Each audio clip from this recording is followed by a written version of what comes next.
I wouldn't be surprised if it actually was named in one of those documents, because you got to remember, we got the Virginia Fusion Center document, and then we had two nationally distributed DHS documents, but the localized Virginia one was 215 pages long and literally named almost every organization and admitted that they had been surveilled for quite some time, even though they hadn't committed any crimes or plotted any acts of violence or terrorism that they're so willing to lump in there, because everything is terrorism and everybody's an extremist. And even though, you're part of a leaderless resistance movement right now, Ernest, I mean, you could be a subversive. I'm just so glad that people are waking up, they are taking action. And like you said, it is very inspiring to see people step up to the plate and have the will to actually do something. Not just talk about it, not be an armchair quarterback, take part in something that can change lives.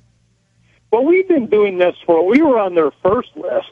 Back in 94 when they created the FBI, I was out of Phoenix here, so they had their, constitutionalists need to be watched, and it was the same thing, and it came out of, the Southern Poverty Law Center. They're the ones that continue to, they continue to demonize us here at Infowars, and of course, everything we do. And Lou Dobbs is a bad person now, according to the Southern Poverty Law Center. They're pretty disgusting people all the way around. No, they're just a function of the machine. I mean, this is once you've been doing this for a long time, and just like Alex is very sensitive to this, it's a psyop. These guys have been I've been through this since '89. I've seen it go round and round. That's why they call it revolution. It just keeps coming around. Well, I'm telling you, we're built up to a big revolution, and they're having to make sure that anyone that they believe that's in opposition to their ruling us has to be on some kind of list so that they can be rounded up, if they ever get the guts to do it later. And I don't think it's really, bravery or courage on their part. It's just desperation. They're going to be in a situation to where they are going to, see the pitchforks and torches coming towards them, and they're going to act out of desperation. But what they have to count on is they have to count on law enforcement and the military to do their bidding. And if you have like the Russian Revolution, where you have people, tank commanders just not willing to fire on the people, will that happen here in America? Well, I think that the reason that is an important point to make is because they are bringing more foreign troops in who may be willing to pull the trigger. NLE 09, National Level Exercise 09, that's going to take place at the end of July into the beginning of August, takes place with international forces, the UK, Australia, Canada, Mexico, and then FEMA Region 6, and it is based on a terrorist attack occurring overseas.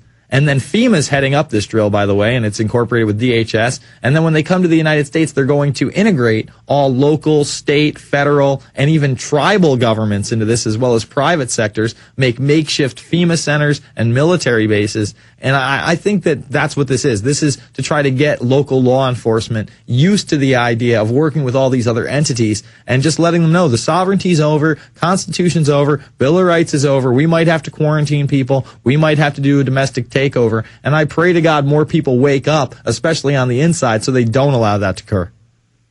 Well, here in Arizona, we were kind of prepped for this. You got to keep in mind that Jack McLam, which was a Phoenix police officer here, had the Aid and Abet newsletter, which was police and military against the New World Order back in the 80s. Mm-hmm. And, started in the early 90s, I became aware of him, and I've interviewed him on my radio show in a 4-part series that, just went from the beginning to end.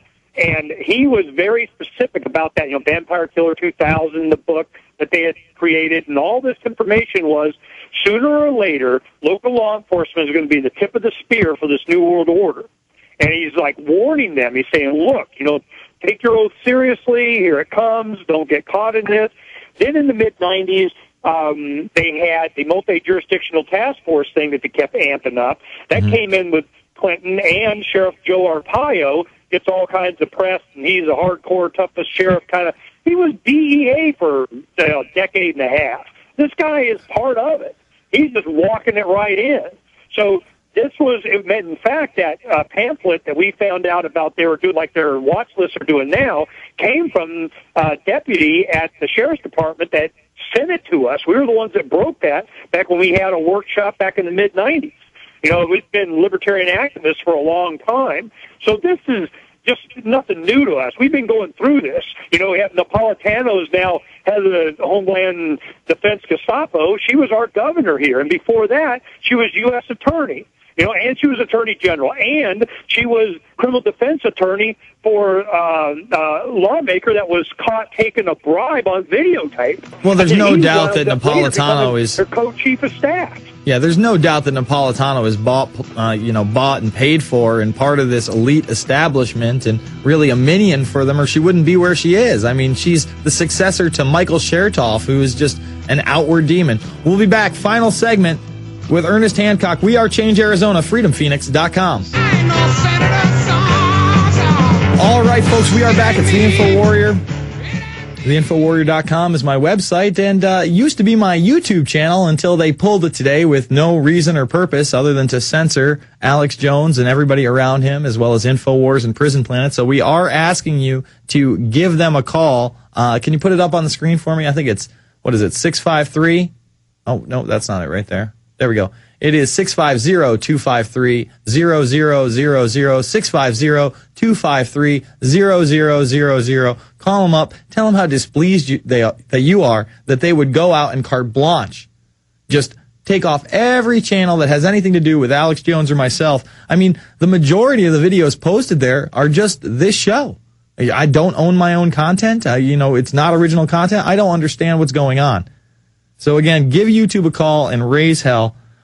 We're talking to Ernest Hancock of We Are Change Arizona. FreedomPhoenix.com is the website. They've been handing out thousands of DVDs to ASU campus. They're going to continue to do so tomorrow, and then Obama's going to be there May 13th. What are the plans for May 13th, Ernest? You know, a lot of the guys, they want to be out there and do whatever they can to keep spreading the message. I like having all of the work done before he even gets there. You know, all the mines being inspected, all the banners out, the radio playing, the DVDs in their hands, and having a big run. We have, newspapers that have been doing interviews on campus and so on. So by the time that he even comes, the majority effect already there. But of course, it's always good for them to enjoy themselves and have a good time out there at Sun Devil Stadium passing out stuff. But you know what's going to happen. The big bad guys are not going to be pleased with that, and that's why I like getting all the information out beforehand, because once an individual gets this information, how do you unlearn the truth? And it's, the revolution, that was one of our slogans, we know the truth. And that's a very, very, very powerful thing. Now, what's going to happen, I'm afraid that anyone that goes to Sun Devil Stadium, they're going to have to go through an anal probe, on steroids to even get in because of, of course, the president being there and then all the other stuff that we're doing. So we haven't tried to coordinate anything, but they're coordinating on their own. They have all kinds of different plans of being at different intersections and passing out stuff and wearing shirts and throwing shirts and doing all kinds of stuff. And I encourage and help and print and do whatever they need to do to go have fun. So well, I hope they also arm themselves with video cameras, because that really is the weapon of choice in the info war. Make sure they have some handheld cameras. Maybe they have some people in the backdrop that aren't really handing out the stuff, maybe aren't dressed like everybody else, so they can get things on camera once their cameras are taken. Really, that is, in my opinion, one of our biggest tools and weapons in this info war. Way ahead of you, man. It's the biggest weapon that they have today. A lot of the new guys, I'm 48 years old, so I've been doing this a while. And the big thing that a lot of people don't know is that the weapon that the bad guys have more than anything else, because they really are limited on the arrows in their quiver, is fear. They want you to be intimidated. They'll, bolster up to you and, and demand and all this kind of stuff. But when you got a video camera standing there and then another one taking a video of the guy with the video camera, another one taking a video of the guy holding the video, taking a video of the video camera, there's really not a whole lot they can get away with without really good provocation, justification, which they don't have. So the more that they act like thugs, really the better it goes to demonstrating how thuggish they are. So you better watch yourself, though, when you post it on YouTube. It could be subversive, and they may just take it off. I mean, they like to do that over there. I'm really interested in that, and I'm sure your audience would like to hear the summary of that. they just blanket just took yours off. They just said, listen, mine was up today. I had blogged on the Infowarrior just this video that had gone viral from a caller the other day, right? It had over 6,000 views, and then I go to press play when I came back to work, and all of a sudden it's gone. And then I'm looking through the comments, and they had pulled, the comments said that they pulled everything. And I said, no, they couldn't have pulled the whole channel. We didn't get any emails saying that we did anything wrong to copyright infringe. They just said because I was associated with Alex Jones, they're pulling everything, and they just totally and completely disabled the Infowarrior channel today. You know what this means? I've been through this before, and I'll tell you what it means.